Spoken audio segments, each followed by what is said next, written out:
Federal government sets admission age at 16, cut-off marks at 150 for varsities, 100 for poly and colleges of education. Nigerian Senate moves to enforce tougher disciplinary measures against erring members. Natasha delays Senate return, cites legal advice. Kenneth Okonkwo, Tinubu will win 2027 if ADC fields a southern candidate. 90% of bandits terrorizing Katsina are not strangers, says Gov Radda. US Embassy begins screening Nigerian students' social media accounts. Summary of the news.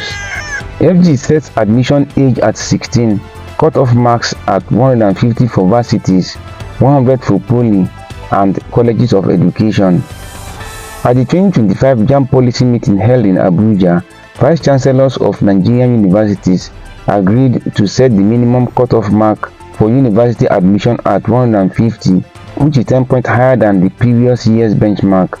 Rectors of polytechnics and provosts of colleges of education and agriculture set their own minimum at 100, while colleges of nursing settled on 140.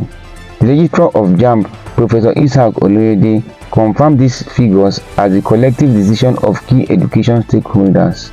During the meeting, Professor Oloyede also announced that Lagos State University (LASU), the University of Lagos (UNILAG), and the University of Ilorin (UNI-Ilorin) were the most sought-after universities for the 2025-2026 academic session. Additionally, JAMB revealed the top scorers in the 2025 Unified Tertiary Matriculation Examination, with Okeke Chinedu, Christian from Anambra State, leading with 375, followed by Ayuba Simon Peter John from Gombe State with 374, and Jimo Abdul Malik Olayinka from Kwara State with 373. In a related development, the Minister of Education, Dr. Tunji Alausa, announced that the federal government has officially set the minimum age for admission into tertiary institutions at 16 years. While perceptions will be made for exceptionally gifted students on accelerated tracks, such cases must be properly documented. He warned institutions against falsifying age records, stating that violators will face sanctions. The policy meeting also provided a platform to update admission guidelines and improve coordination between regulatory agencies and tertiary institutions nationwide. Nigerian Senate moved to enforce tougher disciplinary measures against erring members. The Nigerian Senate has passed the first reading of a bill to strengthen disciplinary actions against lawmakers who violate its rules. Sponsored by Senator Kakashehu, APC Borno Central, the Legislative House's Power and Privileges Act Amendment Bill 2025 aims to introduce clearly defined punishments for specified misconduct, eliminate the need for lengthy investigations or ad hoc committees, tighten overall disciplinary measures within the Senate. The move follows public debate over legislative discipline, especially after a court ruled the 6 months suspension of Senator Natasha and PDP Kogi Central was unlawful. The court emphasized that such suspensions deny constituents proper representation and violate existing laws that allow a maximum suspension of 14 legislative days. Although her suspension was overturned, Apoti-Uduaghan was fined 5 million naira for contempt over a Facebook post related to the case.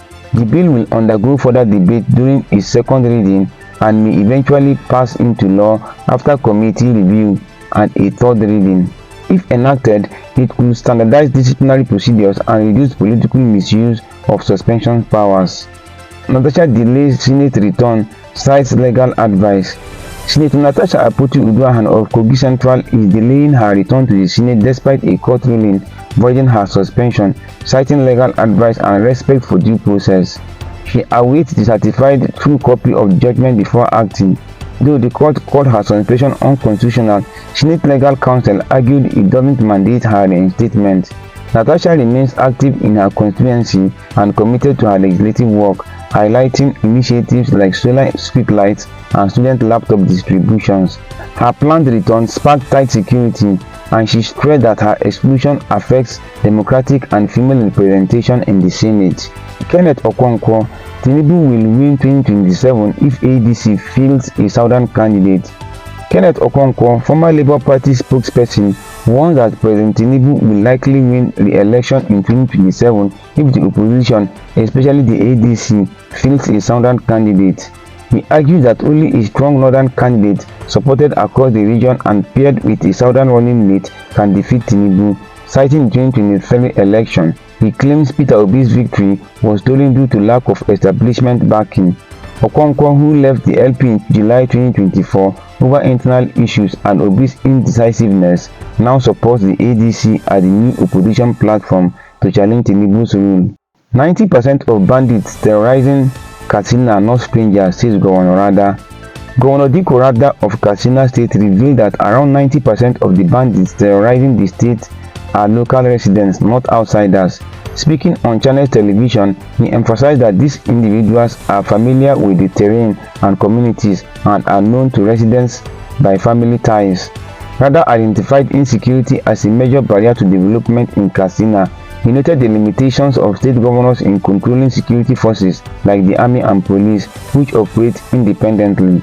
To strengthen local security, the state formed a community-based security outfit made up of youth from affected areas. This group is tasked with gathering intelligence, identifying informants and collaborators, and assisting in direct efforts against bandits, leveraging their local knowledge for greater effectiveness. U.S. Embassy begins screening Nigerian students' social media accounts. The United States Mission in Nigeria has announced that all applicants for F, M and J non-immigrant visas, primarily for students and exchange visitors, must now set their social media accounts to public. This new requirement, effective immediately, is intended to support more comprehensive identity vetting and national security screening.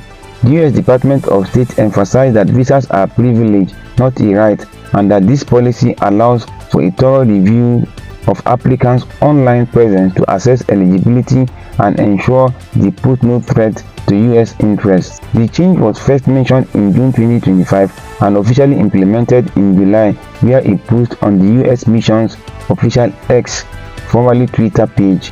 Follow for more. July 9, 2025.